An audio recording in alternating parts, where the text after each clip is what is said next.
प्रिय विद्यार्थियों, हिंदी क्लासेज में आपका स्वागत है। हमारा विषय है वर्ण विचार। आज हम व्यंजनों का अध्ययन करेंगे। सबसे पहले हम पढ़ेंगे अंतस्थ व्यंजन, फिर पढ़ेंगे वत्सर व्यंजन और फिर पढ़ेंगे संयुक्त व्यंजन।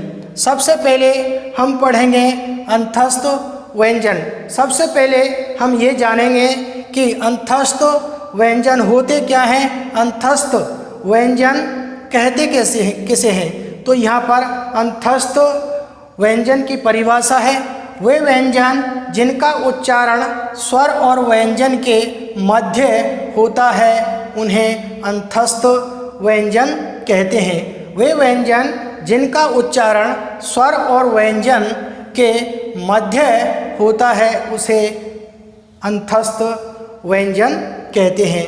तो य, र, ल, व ये अंतस्थ व्यंजन हैं। हिंदी में इनकी संख्या 4 होती है।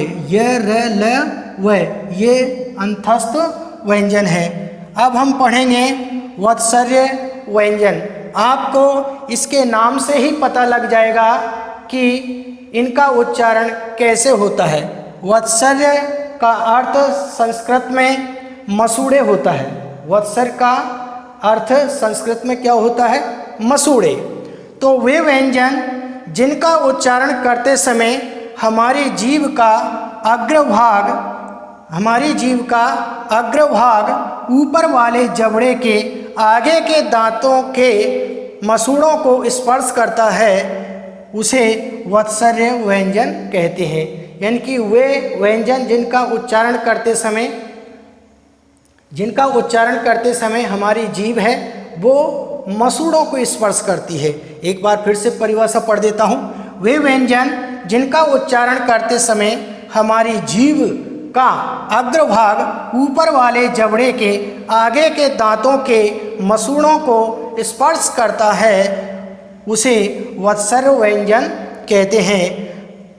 जैसे न, ल, र, स, ज, नल, रस, जय ये वर्ण हैं, इन्हें वत्सर्य व्यंजन कहा जाता है क्योंकि इनका उच्चारण करते समय हमारी जीभ है वो मसूड़ों को स्पर्श करती है।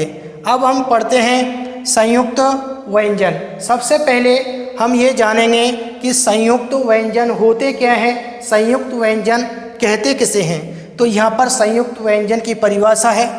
यहाँ इसके नाम से ही पता लग जाएगा। संयुक्त का अर्थ होता है जुड़ा हुआ। संयुक्त का अर्थ क्या होता है? जुड़ा हुआ। तो इसकी परिभाषा है वे व्यंजन जो दो असमान व्यंजनों से मिलकर बने होते हैं। वे व्यंजन जो दो असमान व्यंजनों से मिलकर बने होते हैं उन्हें संयुक्त व्यंजन कहते हैं। वे व्यंजन जो दो असमान व्यंजनों से मिलकर बने होते हैं उन्हें संयुक्त व्यंजन कहते हैं। हिंदी में संयुक्त व्यंजनों की संख्या 4 होती है। हिंदी में संयुक्त व्यंजनों की संख्या 4 होती है। जैसे आधा क प्लस पूरा श से बनता है श।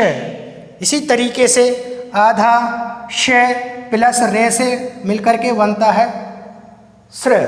इसी तरीके से ज प्लस इए से मिलकर बनता है गे। इसी तरीके से त प्लस रे से मिलकर बनता है त्रे। तो ये संयुक्त व्यंजन है क्योंकि ये दो असमान स्वरों से मिलकर, दो असमान व्यंजनों से मिलकर बने हुए हैं। ये क यहाँ पर व्यंजन है, श यहाँ पर व्यंजन है, तो ये असमान व्यंजन हुए। इसी तरीके से स और रे ये दोनों क्या है? असमान व्यंजन है। इसी तरीके से ज इए ये भी असमान व्यंजन है और त प्लस रे ये भी असमान व्यंजन है। तो कहने का मतलब ये है कि वे व्यंजन जो दो असमान व्यंजनों से मिलकर बने होते हैं उन्हें संयुक्त व्यंजन कहते हैं। इस तरीके से आज हमने अंतस्थ व्यंजन, वत्सर्य व्यंजन और संयुक्त व्यंजन इन तीनों का विस्तार पूर्वक विधिवत रूप से अध्ययन कर लिया है। आप इन्हें अपनी उत्तर पुस्तिका में लिपिबद्ध करें ताकि इनसे संबंधित प्रश्न आपकी परीक्षाओं में पूछे जाते हैं तो आप बड़ी सरलता और सुगमता के साथ उनका उत्तर दे सकते हैं। आज के लिए इतना ही, शेष कल पढ़ेंगे।